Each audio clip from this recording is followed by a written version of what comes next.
যে আমাদের একজন অ্যালামনি, আমাদের একজন প্রাক্তন শিক্ষার্থী মারা গিয়েছে। আমি আজকের এই মানববন্ধনে আপনাদের সকলের সামনে 4 দফা দাবি ঘোষণা করতে যাচ্ছি। বিশ্ববিদ্যালয় কর্তৃপক্ষকে অবিলম্বে একটি স্টেটমেন্ট দিতে হবে।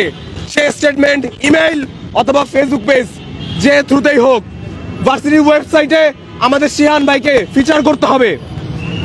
2 নম্বর দাবি, সেটা হচ্ছে বাংলাদেশ পুলিশ এবং গাজীপুর জেলা পুলিশের পক্ষ থেকে স্টেটমেন্ট দিতে হবে। তাদেরকে দুঃখ প্রকাশ করতে হবে যে 72 ঘন্টা পরেও তারা একজন শিক্ষার্থী মারা গিয়েছে, অথচ তারা কোনো ধরনের কোনো সুরাহা করতে পারেনি।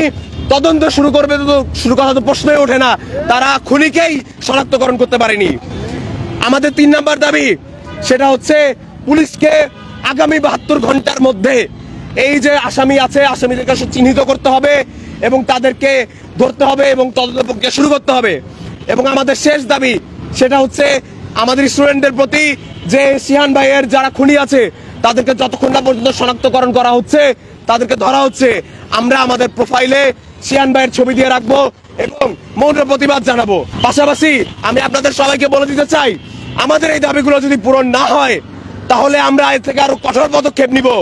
কারণ এই দেশবাসী, এই সরকার ভুলে যেতে পারবে না প্রাইভেট বিশ্ববিদ্যালয় 15 জুলাই, 16 জুলাই, 17 জুলাই এবং 18 জুলাই বাংলাদেশের ঢাকা শহরে এবং পুরা বাংলাদেশে কি দেখিয়েছিল, এটা আপনারা ভুলে যাবেন না।